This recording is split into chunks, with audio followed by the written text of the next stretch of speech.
Thank you, Lord. Hallelujah.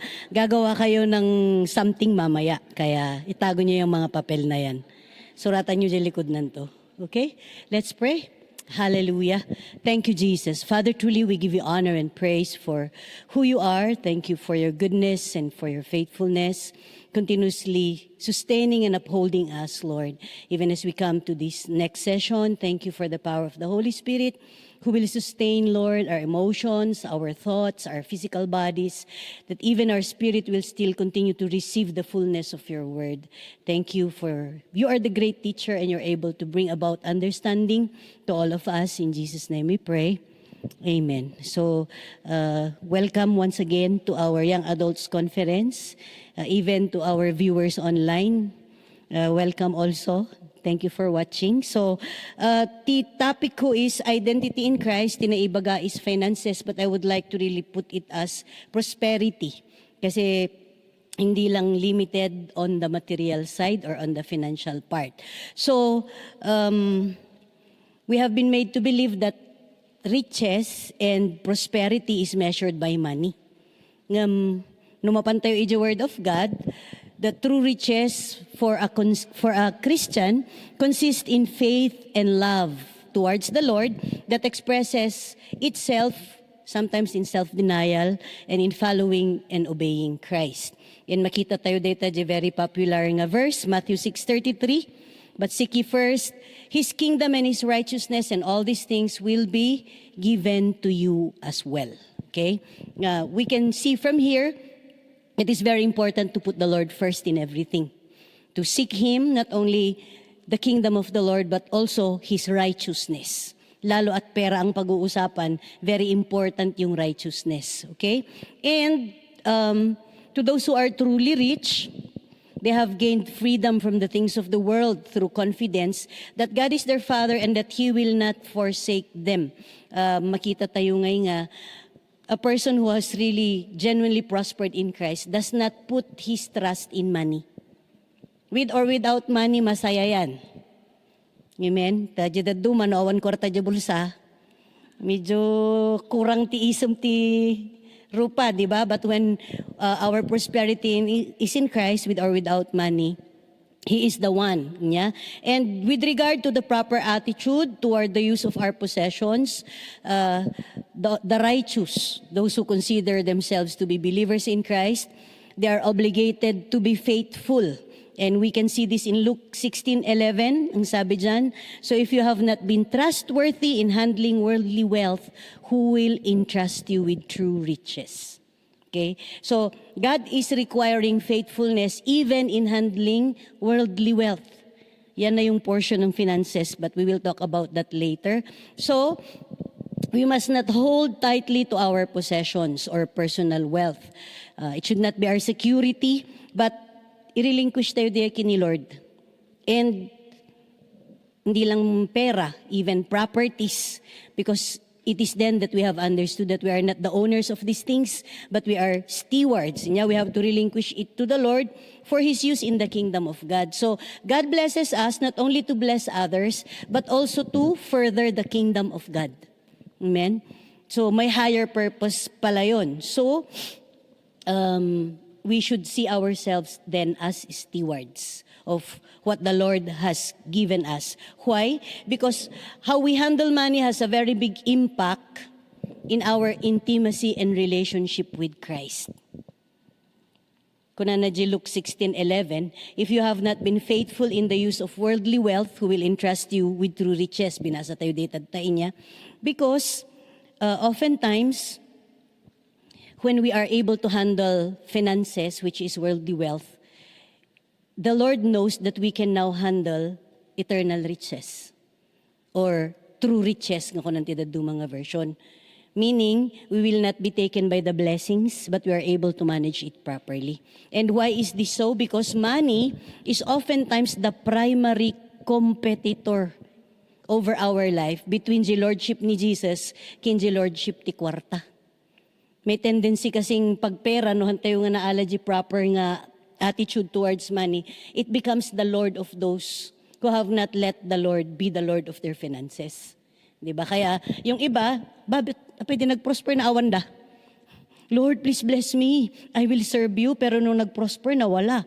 Diba? So, haan ko mga kasjay, as the Lord prospers us, may we also be able to handle diay nga prosperity nga itad ni Lord kinya tayo. Because the Lord also is responsible for di kwarta nga adat tabulsam. You did not just earn that money, it came from the Lord. And the responsibility of the Lord is, He is the owner of everything. Therefore, if He is the owner of everything, the money in your pocket is entrusted to you.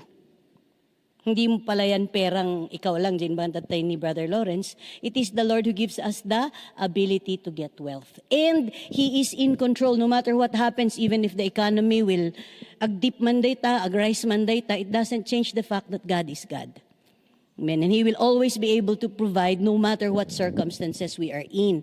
And also, the promise of the Lord is He will always provide our needs according to His riches in glory. Philippians 4:19. Okay, so we will never lack in any good thing then. Kasi He is our provider. Now, we also have a responsibility. Pag si Lord may responsibility of providing for you, then you also have a responsibility. Our main responsibility and even our identity when it comes to money is we are stewards of God's possession. Okay? Ti steward ka, ti is a good manager of that nga hanangabagi. And also, because we are stewards, the Lord expects that we are to be faithful.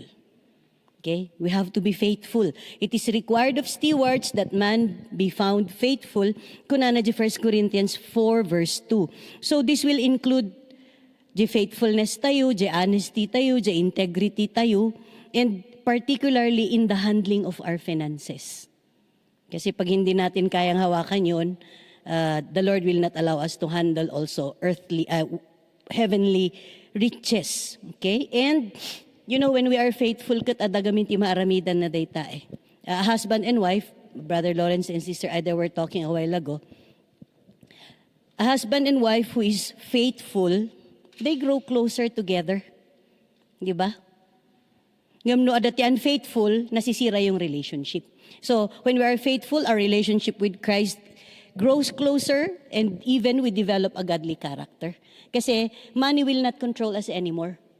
We become the manager of the money that we handle, not vice versa. And also, syempre dahil faithful tayo, we become financially stable because we now know how to handle our money, kung paano, pang ikabilan tayo kasjay. Yeah? So, as faithful stewards of God's finances, I believe nga as we will learn dito nga subject, we will be able to apply it and eventually see a demonstration of it in our lives. Okay? EJ, Statement of Faith of KKM LSFI, the Statement of Faith number 8. One of the ways to support the local church is through the giving of our tithes and offering. Okay? So, we will now come to this because we cannot remove the giving of the tithes and the offering when we talk about money. Especially because isugarod ti may nga part the statement of faith tayo. So, what is the tithe? The tithe is 10% of one's income or increase. And the characteristics na data based on Leviticus 27 verse 30.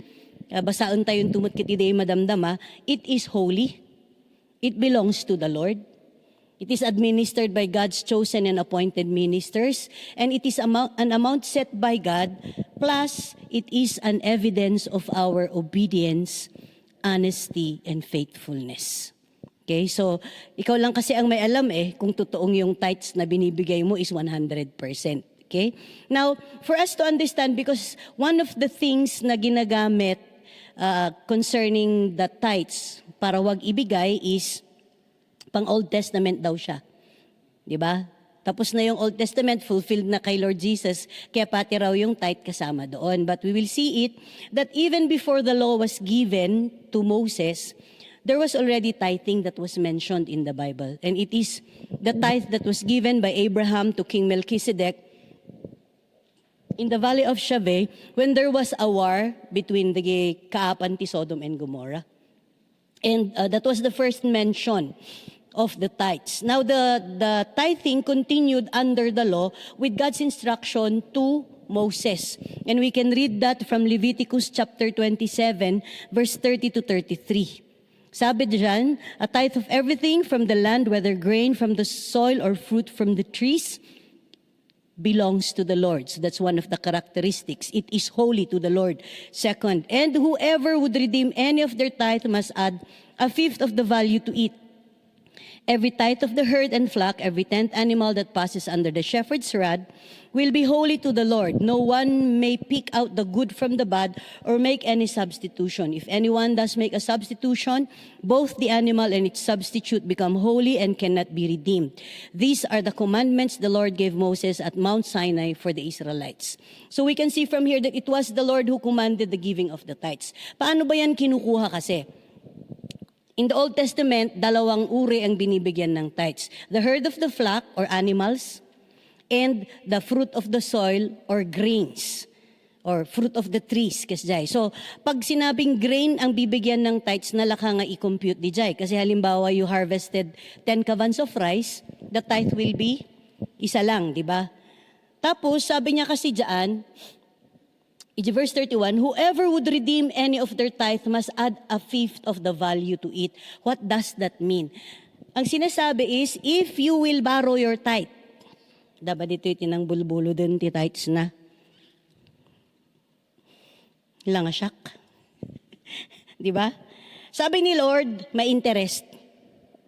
Magkano? 1/5. Equivalent to 20%. So if you borrow your tithe, when you return the tithe, bakit ka magbibigay ng 20%? Because the Lord does not encourage you to borrow your tithe. Okay? What the Lord is teaching is, do not put your trust in your tithe. That is my way to bless you. Put your trust in me. Obey me, and I will prove myself faithful to you. Okay? Kasi the same principle applies. The second na tinatithe nila in the Old Testament were animals. So paano tinatithe ang animals? The shepherd will stretch his rod. Every animal na number 10, number 20, number 30, number 40, every 10th animal, sila yung nagiging tithes. Tapos pag nakita mo si animal number 49, na wow, maganda siya. Gagawin ko siyang mother sheep kasi maganda yung, di ba? Yun yung best. Sabi ni Lord, hindi pwede. Si number 49 saka si number 40, pareho silang magiging tithes. Because the Lord requires the best from all of us. And we will soon see later that tithe is not just about money. It's more about the condition of our hearts. Okay? So that was how they took the tithes in the Old Testament. And another one nga, kanayon tayo nga i-mention is Malachi chapter 3 verse 10. Diba? Pero before we go there, the book of Malachi was written to tell the story about the Israelites who came from exile, iji Babylon. When they came from the exile, nagsublida iji Jerusalem, and then they read the book. And they started to weep, and they said, Lord, we did not do what you said so in your word. But after years and years, naging familiar sila masyado sa word of God, hindi na nila ginagawa yung word of God. And dito sa Malachi, chapter 1, the Lord was now questioning the priest because the priests themselves were the ones who were not honoring the Lord in the giving of their tithes. Okay? They were not giving due respect because in the Old Testament, if you are to offer a tithe or an offering, animal sacrifice, it has to be male and the best quality. Ang problema dito sa Malachi, of offer dan nga ikat, dagay napilay, dagay jay na good. Kaya sabi ni Lord, hindi na yan tama. Kayo pa nga yung pare, bakit mali yung ginagawa nyo? Kaya sinasabi ni Lord, why are you doing this? Pero itong mga priest at mga Levites, parang feeling pa nila, saan kami nagkamali? Nagbibigay nga kami, di ba? And sabi ni Lord, nubasaan tayo chapter 3 ko na, nagaminda kayo nga priest, ang inyong obligasyon, kayo yung nagbibigay ng word of God Dapat, mayat ako itadyu kinyak. Pero, nagiging contemptible because nga they are offering. And then sabi ni Lord, did you know that you are robbing me? Kasi the same attitude. At talaga, Lord, nirarab namin kayo. Saan namin kayo nirarab? The Lord was explicitly telling them that you are robbing me in how you do things. Yet they did not recognize. Kaya sabi ni Lord, you are robbing me in the tithes and in the offering. And this is where we see that God sees the hearts of those who are giving the tithes. It's not just a matter of pulling out money from your pocket and dropping it in the offering box. It's more about the condition of your heart. Right ba day ta heart mo kini Lord? Kasi kahit nagbibigay ka, pag hindi tama yung heart mo kay Lord, sayang yung blessing nun. Okay? Now, if we go to verse 10, which is our common nga papapanan, kunan ni Lord, bring the whole tithe into the storehouse that there may be food in my house. Okay? So this is the basis of our tithing, that there may be food in the house of the Lord. And when we talk about the food in the house of the Lord, it is not just physical food. It is more on spiritual food. And we can attest to that as part of this KKMLSFI family, that the food that we are being fed here, kaya dito yung Central Church, or the districts nga ayan nyo, or the home cells, or the outreaches, we know that the food is always fresh. We know that the food is good quality. Yeah? And so this is what the Lord was telling them. Bring me the tithes. Apay nga bring me. Because God is more concerned about your personal presence and your personal attitude concerning the tithes. Hamo ipopawit yung tithes mo. Kasi may mga nagpapadala ng tithes. Nasalubong ako dyan sa hagdan. Yaw awat da, tamala daw da. Nasalubong ako sa palengke. Binibigay dahil alam nilang pupunta ako dito sa church. More than you sending your tithes is you yourself coming and bringing it to the Lord. Because it is an act of worship also. And the whole tithe, sabi ni Lord, hindi pwede ang 99.9. Kasi it is not 10%. Di ba? So it has to be buong-buo. Kasi the Lord requires all of you. Hindi po tayo pwedeng sabihin, Lord, pwedeng ang ibigay ko, ito na lang. Kahit ako yung pinakamataas ang kamay. Hindi yan ang tinitignan ni Lord. Tinitignan niya yung buong ikaw sa loob. Amen. So the Lord requires that from us. And sabi, bring the whole tithe into. Ito na naman. Come into the presence of God. Because more than your offering is you yourself as the offering that you offer to the Lord. As the tithe that you give to the Lord. Bring it into the presence of the Lord. Kasi kaya't ni Lord fellowship, relationship. Okay? Hindi lang pinapadala.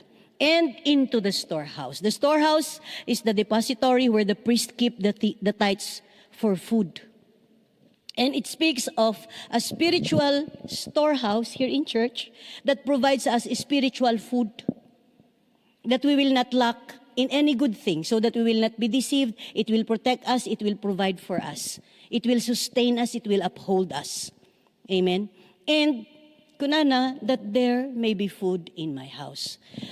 Aside from the Lord providing food in His house here in church, He is also able to provide food in your house. Sino po dito ang house of the Lord? Amen? Di ba? I am the temple of the Holy Spirit. I am the house of God. So if I obey Him in the giving of the tithes, I will never lack also in my house. Okay? That is the promise of the Lord. So, this will also show that the giving of the tithes will bring an overflow of obedience to the believer. Kasi the more you give and then you are able to prove what God is saying in His Word, the more you will depend on Him. You will not depend on the blessing.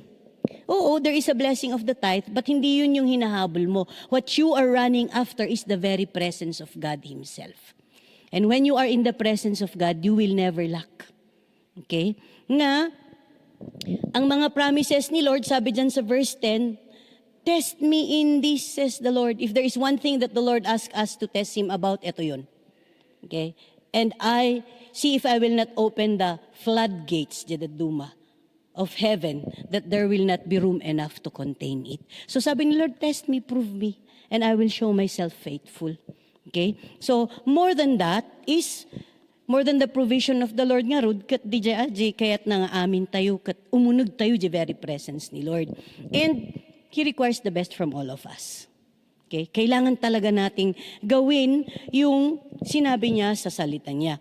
And verse 11 and 12, kunan, I will prevent the pest from devouring your crops, and the vines in your field will not drop their fruit before it is ripe, says the Lord Almighty. Then all the nations will call you blessed, for yours will be a delightful land. Okay? Apay nga ka na dengue, kat nagadumading dengue. Minsan, yan yung effect ng protection ni Lord sa tithes. If He can command the devourer of your crops not to touch your crop, He can also command the mosquito not to touch you so that you will not get sick. Diba? Kasi kung ipoprotect ni Lord yung crop, syempre pati si ka nga agmulmula, iprotect ni Apo Diyos. Okay? And, kung na-ijay pa'y nga, then all the nations will call you blessed. Yours will be a delightful land. Sino dito yung may gustong-gustong pinupuntahan na bahay? Yung dalulang ay kat kwa. Uray no na ipot kat na ragsa-ragsak. Diba? Uray no na sip-sip nga tawan pa'y tisilaw na nag-imas tiluto na. Diba? Delightful yung place kaya kahit na madilim, gustong-gusto mong pumupunta kasi more than the place is the people that you find in that place. So it's the same way with Christ. Our places, our dwelling places, mga bahay natin, hang kayong tumasdaaw, no ko nandiyan ka-aruba mga, mayak man makiturog, or umayak man makika-aruba. Kasi nararamdaman nila yung joy ni Lord, peace ni Lord, provision ni Lord.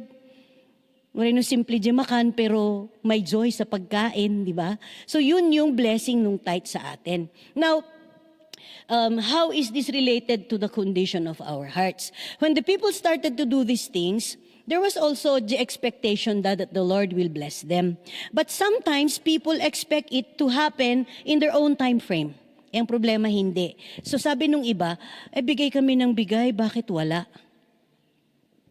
Kaya hindi na nila tinuloy, especially when they started to see their neighbors prospering. Pay nga, Kristiyano kami, mat nga apay ti mabiblesan nga umadadulugan na dumakdakal balay na katsika rubak nga hanga na mati. Diba? So they started to question that. And we can find that in verses 14 and 15. But in verses 14 and 15, the gida na matiki ni Lord, they said, kami, kahit na hindi pa naman nakikita yung result nung aming giving of the tithes, kasi they started to talk together Nagbigay ka din ba ng tithes mo? Ako din nagbigay. Na-receive mo na ba yung return ng tithes mo? Wala pa nga Di ba? Si Lord pala nakikinig. Sabi niya, itong mga to faithful sila. Kasi kahit wala silang nare-receive, sabi nila, hindi bale, hindi naman nag-change na Lord si Lord.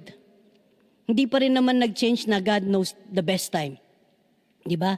So eventually, sabi ni Lord, they will be mine. On that day, that I make them my jewels, I will spare them as a man spares his own son who serves him. Then you shall again discern between the righteous and the wicked, between the one who serves God and the one who does not serve him. The giving of the tithes for these people who have continued to put their trust in Christ and not in the tithes. Kunan ni Lord, they have made the distinction between the holy and the common. Yung common, ang tinitignan lang yung blessing, yung pera, yung return ng tithes. Pero yung mga righteous, nakikita nila yung holiness ni Lord. Nakikita nila yung righteousness ni Lord. Nakikita nila yung faithfulness ni Lord. And they have learned to put their trust in God more than their finances. Okay? So yan, tithing in the New Testament, Matthew 23 verse 23, Woe to you, teachers of the law and Pharisees, you hypocrites! You give a tenth of your spices, mint, dill, and cumin, but you have neglected the more important matters of the law, justice, mercy, and faithfulness. You should have practiced the latter without neglecting the former. So we can see from here na, yun pa rin, condition ng heart. Magbigay ka ng tithes, pero magpakita ka rin ng justice and mercy and righteousness. So it's a matter of the heart.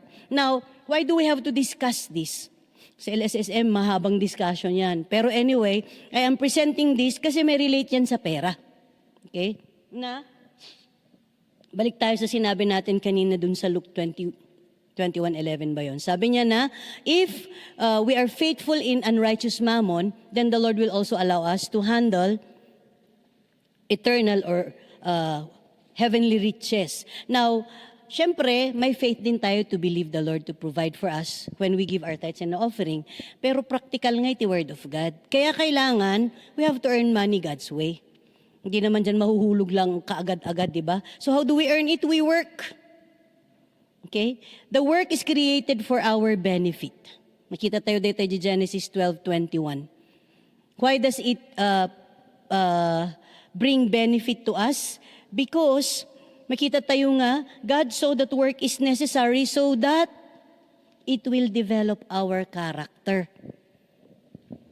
Alam niyo sa workplace, pag kayo natetesting sa ugali ng boss nyo, yung ugali ng mga katrabaho nyo, do not complain.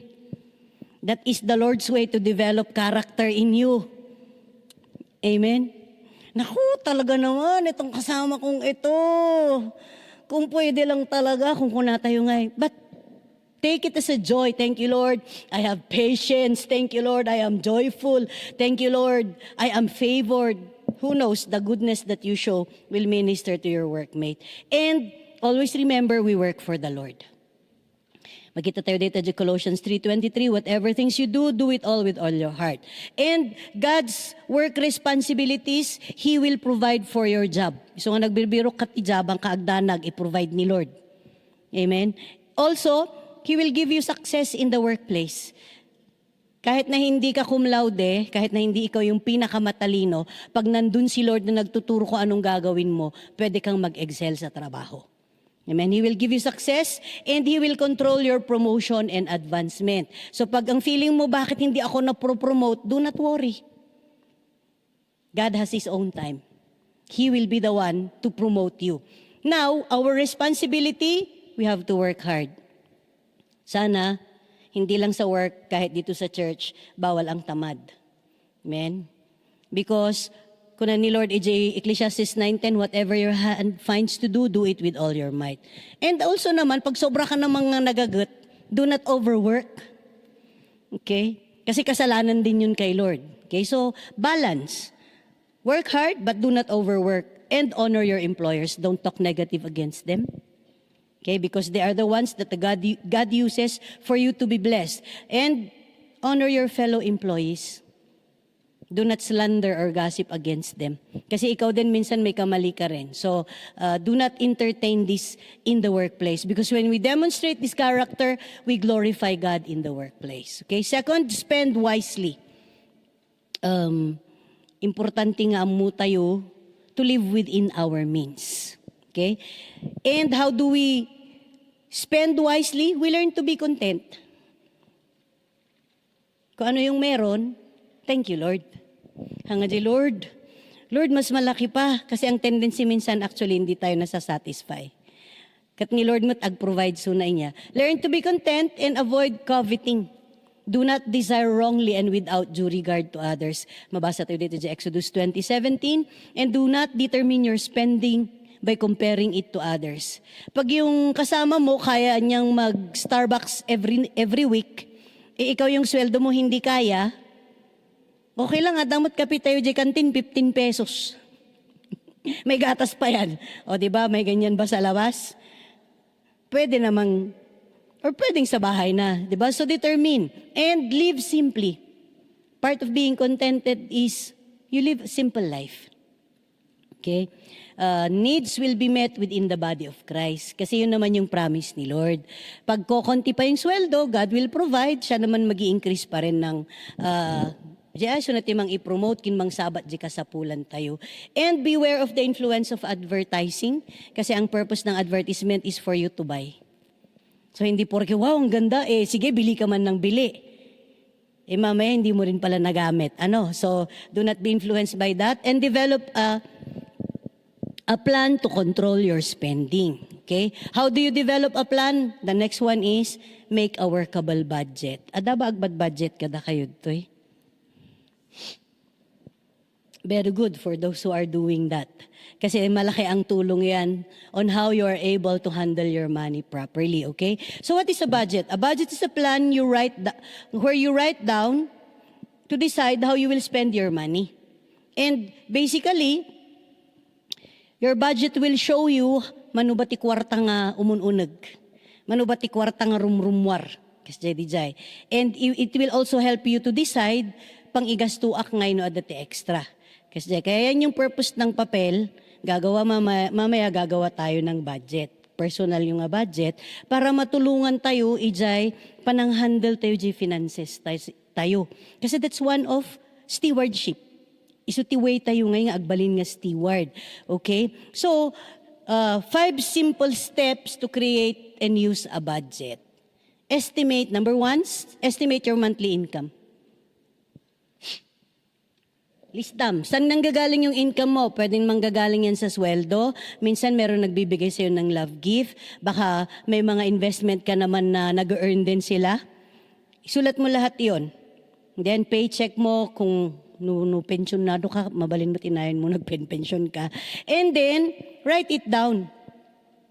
Tapos kung halimbawa hindi pare-pareho yung income na nare-receive mo monthly, you get the average. And then isuti ikabil mo. So project it, okay? Projected, nung makita yun dito, the data, projected personal monthly budget. Kasama dyan yung extra income, saan nanggaling. Tapos alisin na natin yung mga fix nga, give to Caesar what is due to Caesar, give to God what is due to God. Alisin natin yung mga yan. So alisin mo yung tithe, yung offering, alisin mo na rin yung PhilHealth, yung mga basic na baybayadan tayo, yung mga deductible sa ating mga sweldo. And then, ang lalabas dyan is ang projected remaining spendable budget. Okay? And then, yung minsan, ang tawag dyan sa iba, take-home pay. And then, number 2, identify and estimate your monthly expenses. What do you spend your money on? Okay? I-list down tayo no anya dagay fixed expenses. Ang fixed expenses, pwedeng kasama dyan ang mga city services tayo, light, water, mga ganyan. Pag may rent ka, regular naman numanuji baybayadam nga rent o no mortgage, pwede mong isulat yan. Tapos dagdag mo na rin dyan ang variable expenses. Variable, why? Because it varies. Fixed because it does not change. It's the same for the whole month. Isurat tayo di jay, pwede siyang i-cover ang food. Kung ano yung kabil ko, daily lunch. Kasi ako kumakain ako ng lunch dito. Yan, gasol, mga ganyan, transportation, internet, or cellphone load. Yan yung projected expenses mo. Tapos i-deduct mo di jay, projected income, yun yung remaining cash for saving. Meron palang ganun. Diba? So, anyway, when you have placed your projected budget and projected income and expenses, gawa ka na rin ng actual. May projected, pero may actual. Kasi iba yung pre-project mo, spending mo, tsaka yung actual mo. From what you're seeing there, halos pare-pareho, tinag-change lang di takat di variable expenses. Okay? So compare your total estimated income and expenses from your actual income and expenses. Okay, makitam ijayan. Doon ka na mag-evaluate. Nakitaan nyo dyan projected food. Ang food na nakalagay doon is 1.2, pero yung actual na spend is 1.5. Tapos yung projected daily lunch, 1.8, tapos naging 2,000. Yung gasol, okay lang. Transportation, 930, biglang 1,140, ganyan. Internet mo, 500, biglang naging 800. So, ang remaining cash mo na pwede mong isave, dun sa projected mo, 2,670, pero yung actual mo, 1,660. So now you evaluate, bakit biglang nag-increase ang pagkain? Bakit biglang nag-increase yung transportation? Kasi nukas magarigan siya, pwede naman akong Baguio, diretso Baguio, tapos from Baguio to Pico. Pero dahil may kamdas, pwede, tinatamad ako maglalakad pa kasi pag doon. So, dagay birukan tayo, bakit nag-i-increase yan? And then you compare it. After you have compared it, pag may naiwan dyan, you decide saan ko to i-invest. Hindi porke may extra gasto. Ito'y tayo nga agkaroon iti savings. Okay? So, if, for instance, yung 2,670 mo, pwede mo namang gawing 10% of your income. 1,530. O di pwedeng savings mo na yon for long term. Or the insurance, or yung mga ganyan ba, yung mga gusto nyo pinagsisavean, pwede nyo nang ikabil yung DA savings you. And Ito yung ngayon matrack. The fourth step is you track your spending at the end of the month. After you evaluate, saan ba ako kasi palaging gumagasto? Makita mo, dito kasi nililista mo eh. And then, i-check mo, did I spend what I projected or did I go beyond? Pag palaging beyond, bakit kaya? Check yourself. Kasi minsan kasjay, nga, adjustable kasi ang budget. Minsan nag-i-increase yung actual, minsan hindi. Mababa naman siya. So, you evaluate what are the causes of this. Baka biglang may unexpected pala na bayad, may unexpected na expenses. So, makita mo't dagitada. Ag-reflect data ijay simple budget. And it's good nga you use it because it will also not only help your spending, but it will also help you to save your money. Okay? Kasi ijay mo nga makita nga, ay kung sila ganyan, ako ito lang. So ito lang yung pwede kong gamitin. Okay? And eventually, pag nakaset ka na, naayos mo na yan, stick with it. Kasi madaling gumawa ng one time isang buwan. Pero pag second na buwan na, masyadong tedious, masyadong masulat. Damot cellphones yun, di isulat nyo sa cellphone nyo. Pwede nyo gamitin yan, okay? Stick with your budget and eventually it will help you to control and curb your spending. Help you also in your saving. Because the fourth one is you have to learn to save. Scripture encourages us to save. I-compare pa ni Lord ita itikutun. Yung mga nakasulat dyan, i-check yun to na lang digay scriptures nga nakakabil. We have to learn also to save regularly. Proverbs 21 verse 5, steady plodding brings prosperity, hasty speculations bring poverty. Okay? And you don't have to earn much to be able to save. Ang key for you to save is consistency. Keep saving. And then it will increase. Okay? Sino dito nakakapag-save ng 30 pesos a day? 30 pesos a day. Alam niyo kung magkano masisave nyo for 1 year pag 30 pesos a day? 10,800. Pag 10 years kayong nagsisave ng 30 pesos a day, alam niyo kung magkano pwede nyo isave? 108,000. Sino ang pinakabata dito? If you are 22 years old and you are saving 30 pesos a day, after 10 years you will have 108,000. Yung sinesave mo na hindi mo ginagasto. Okay? You learn the habit. Oh, sige. 50 pesos a day. Kaya nyo yan, di ba? Nakakapag-Starbucks nga kayo eh. Alam nyo kung magkano masasave nyo pag 50 pesos a day for 10 years? 180,000. Okay? 10 years, nga 50 pesos a day. So what I'm saying is consistency pays. Okay? So learn to do it. And save only if you are giving your tithes and your offering. Kasi if you're not giving your tithes and your offering, you are stealing from the Lord. You're not only stealing, you are robbing the Lord. Okay, so pag nagta-tithes ka, then save. Kasi baka yung sinesave mo, pera para ni Lord. Diba? Sometimes the enemy can really be accusatory eh. Napadasan nyo, ingat nga tayo sa imayo. Tapos biglang sa thought mo yung ganyan, agtatakaw. Dangay, agkas-kasi panunot mo kasi hindi mo pa pala nabigay yung tithes mo. Minsan the enemy can work in different ways. So anyway, save only if you are giving your tithes to the Lord. Kasi Luke chapter 12, verse 16 to 21 hanggang 24, it speaks of a parable where a rich man had a land. Kat ko na I will keep daytoy crops ko, I will build barns, I will save. Lahat, I will do, mga ganyan. Puro more on I will yung purposes ng kanyang saving. Kat ko na ni Lord, you foolish man, tagtangarabi matay kamot lang nen. Why? Because this man was keeping earthly treasures but he was not rich before the Lord. So be very careful nga di saving kat di intent na dayta is to be a good steward of what the Lord has done. Okay, kasi very dangerous matlang. Do not depend on your ability to save, depend on the Lord. And check your motivation for savings. Kasi meron naman yung nagsisave pero ayaw na nilang magbigay. Kasi naingganyo na masyado naman sa savings na feeling nila, yun na yung security nila. Haan the security tayo lagtakot ni Apo Diyos. How much do we save? Genesis 41 verse 34, let Pharaoh appoint commission over the land to take a fifth of the harvest of Egypt during the 7 years of abundance. Ang suggestion ng Word of God, 20%. Pero kung hindi mo kaya, pwede namang tigpa 5 pesos every day. Tapno lang may-start mo di habit, inot-inot, no na-start mo di nga habit, magi-increase at magi-increase yan. Because what do we save for? We save for an expected emergency. Para pag may emergency, hindi agad sino nga tapag-utangak ditoy. Hangakas jay, at dahil tarayom nga in save mo for unexpected emergencies. Or kailangan mong bumili ng sasakyan, mag-umpisa ka nang mag-ipon. Gusto mong magpatayo ng bahay, mag-umpisa ka na rin mag-ipon. And you know why?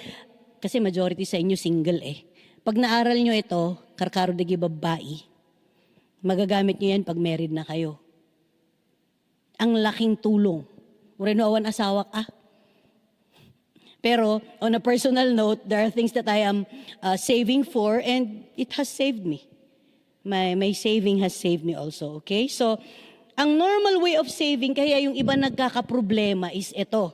Income minus expenses equals savings.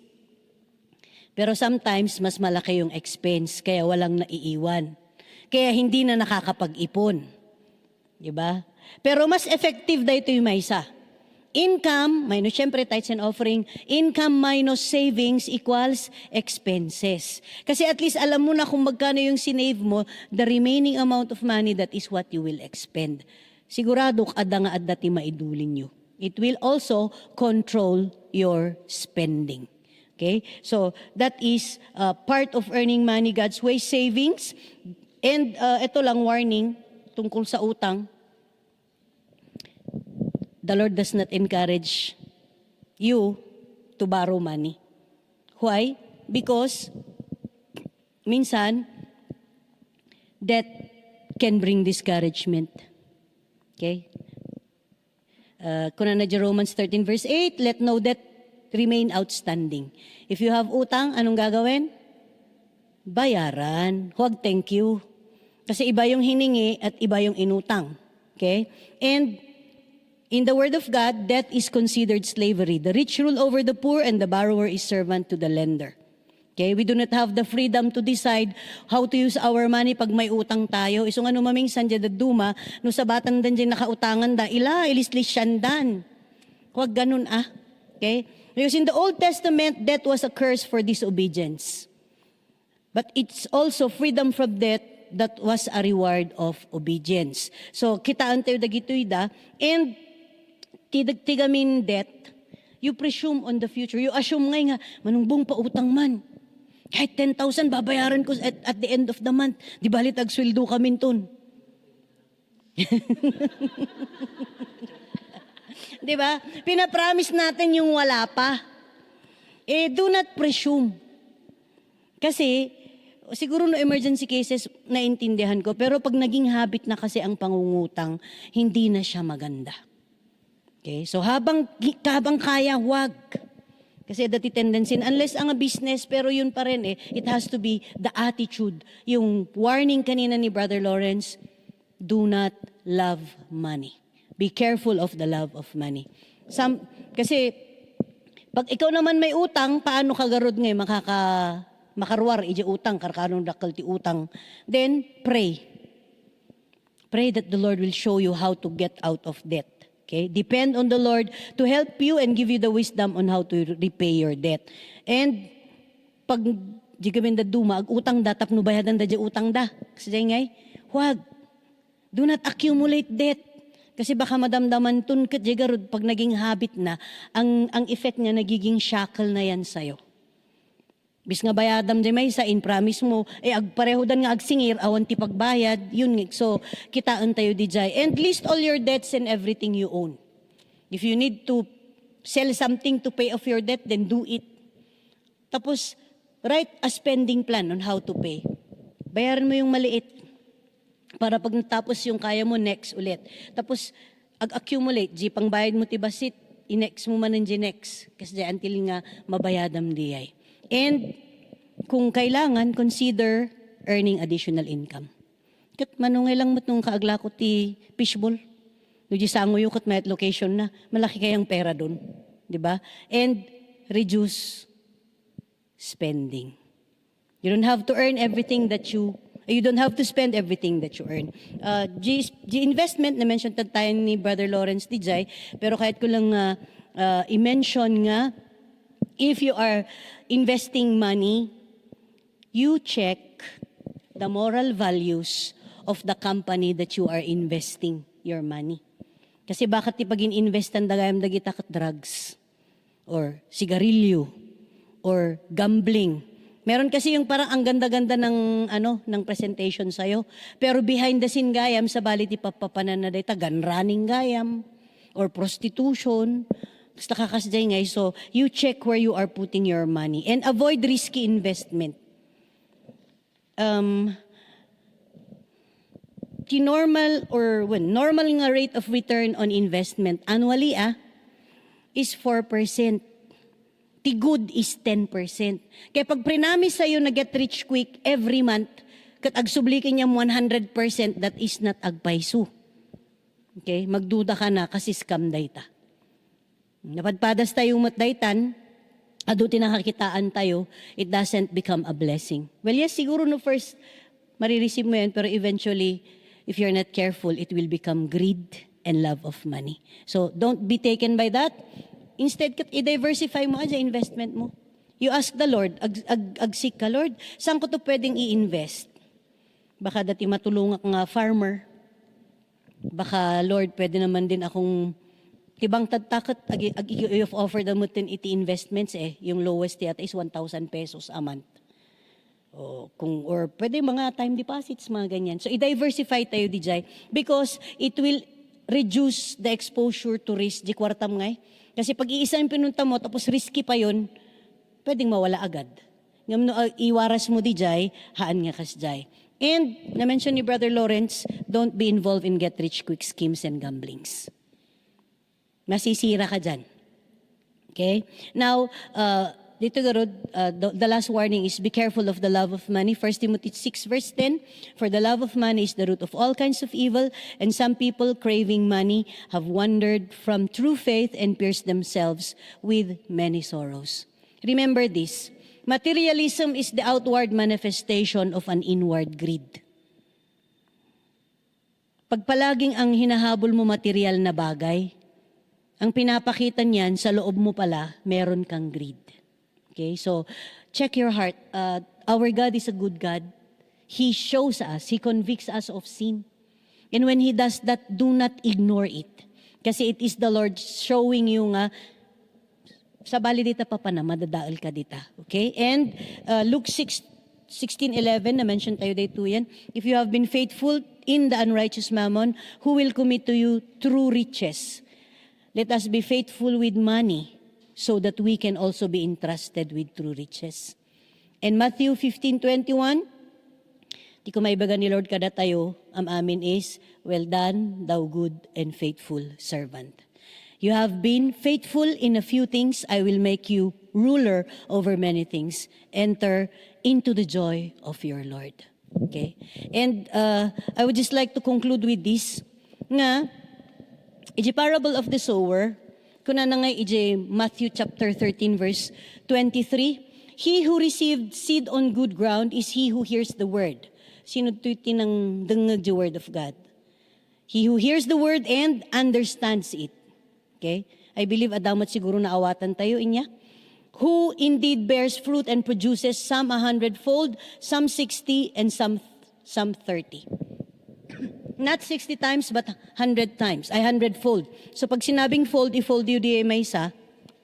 I-fold yun di tagbalin nga.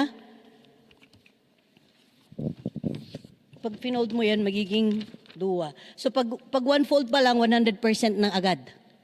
Diba? Nga, dito tipakpakita ni Apo Diyos kada tayo.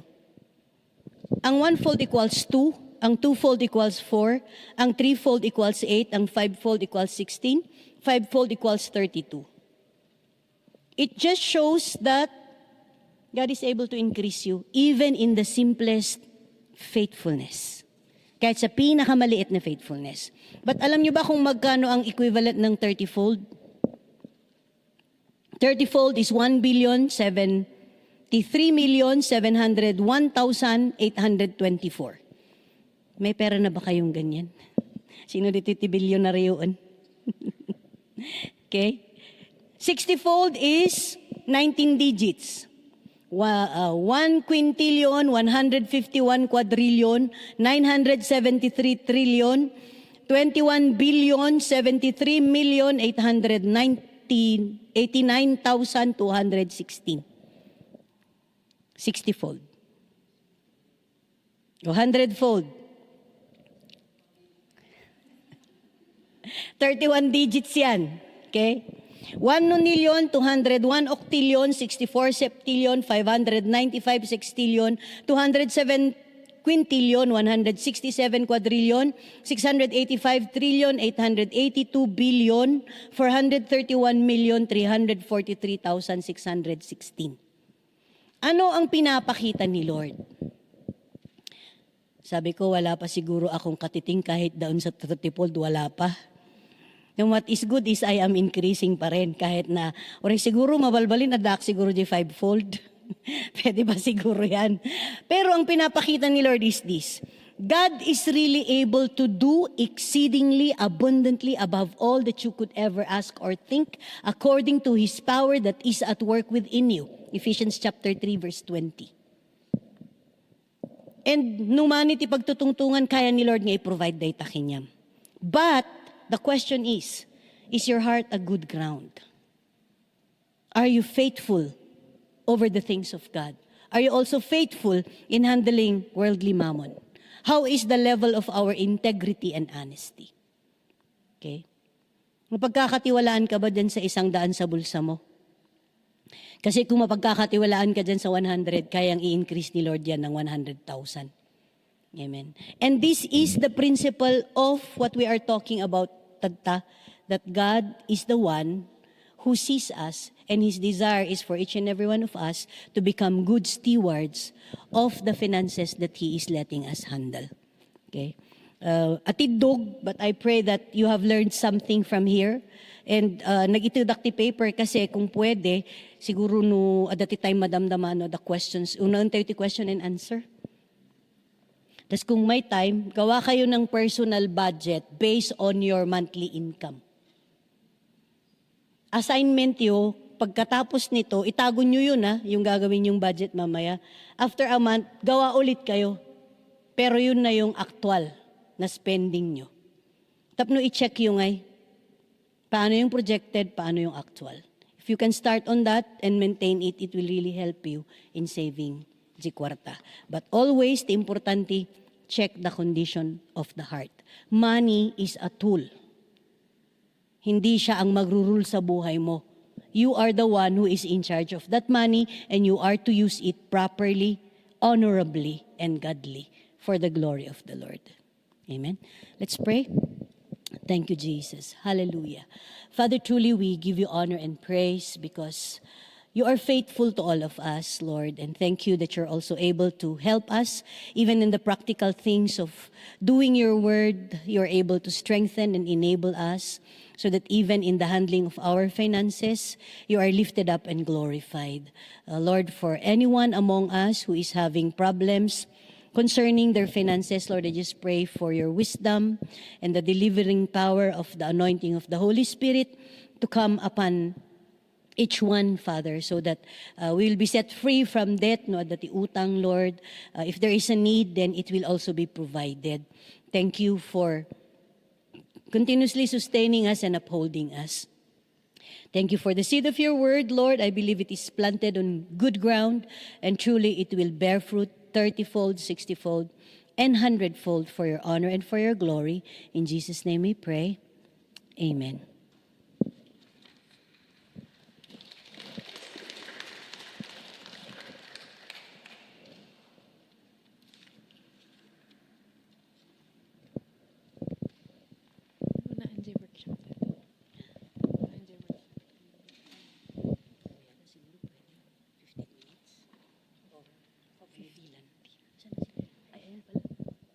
Tapos later until dyan.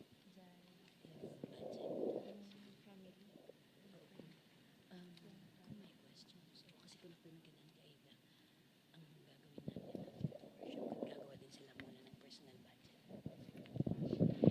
So, ada po ba questions tayo regarding that? Sa online po? There is. Okay. Yeah, there's a lot of questions online. Maybe ask our teacher back here again. Thank you.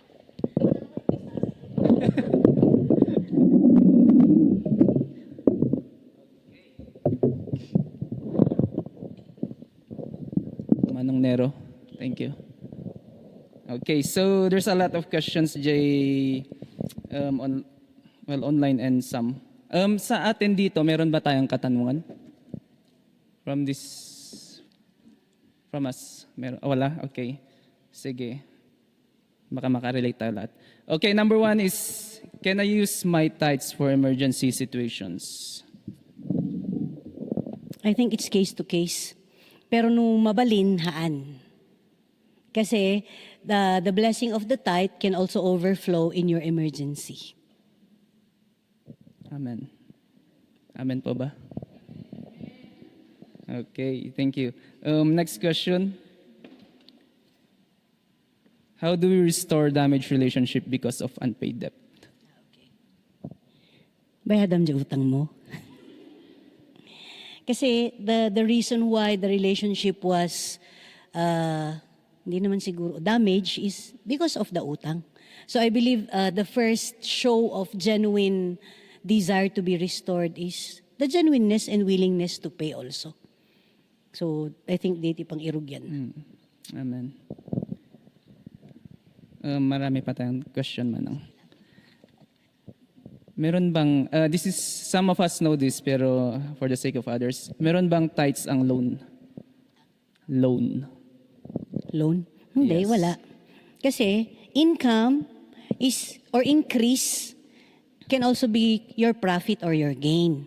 Loan is depende yan eh, 'di ba you're loaning for sa investment mo or capitalization mo.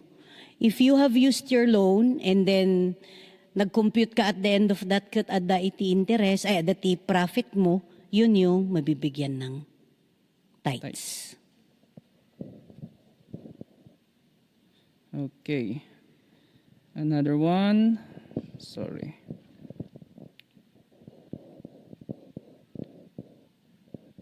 Saan na ako? For those people who are working daw, what if yung bonus or incentives came from an illegal transaction or way? Scripture doon kanina. Siyempre no illegal data, related siya sa sin. 'Di ba? So the Lord will not sanction sin. Alangan nga galing sa demonyo ibibigay mo kay Lord. So consider din yung nanalo sa loto. Oo, gambling yan eh.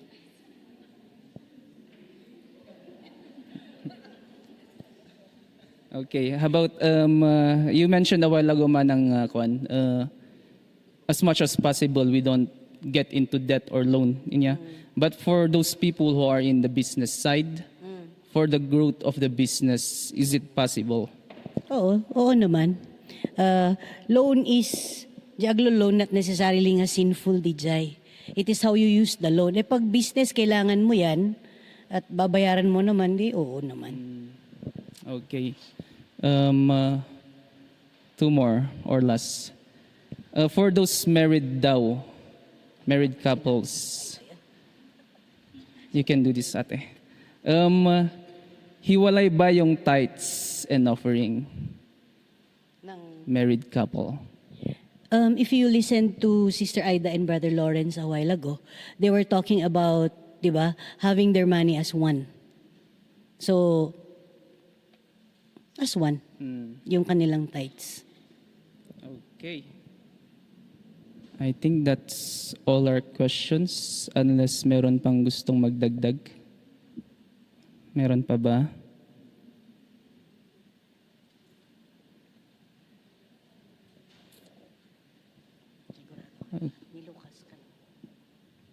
Oh, we have a volunteer. Sige lang. Para maliwanagan tayo.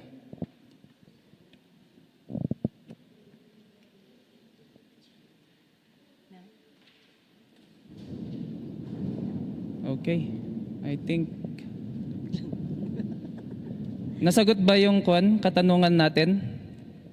Or clear yung mga answers sa questions?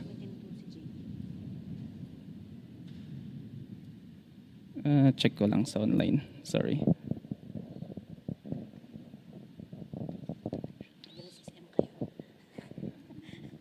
Ito daw ate, about donations or offering. How do we consider that? Is it donations basically? Do we consider that? Can it be a form of tithes and offering? I think donation is also a form of increase. Or halimbawa, binigyan ako ng love gift. Di ba? It's also part of donation to me. So, increase on my side. I give it a tithes. Depende na yung donation data, diba? Particularly for a person, I think the point of view here is yung tao instead he or she will donate. Can it be considered as an offering or tithes? Siguro offering pa yan. I think offering siguro.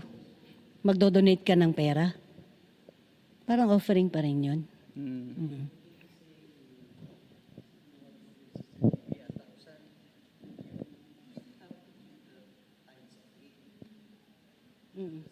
Yeah. Diba? The one of the example nga minention niya dito is, say for example, food for the church, equipments, ganon. I-donate niya yun, is it considered as an offering or tithes? Saan galing? Kasi if the money came from your tithes kasi it belongs to the Lord. Kasi yung iba ginagamit nila yung tithes na pambili ng mga equipment. The money belongs to the Lord, so si Lord ang magdi-decide kung saan yan. Pero if it's coming from your offering, pwede. Okay. I think that clarifies it. Amen? Meron po ba? Baka dapat manghihabol. Okay, I think that's it. Okay na? Oo. We can go to the next Thank part. you, Lord. So,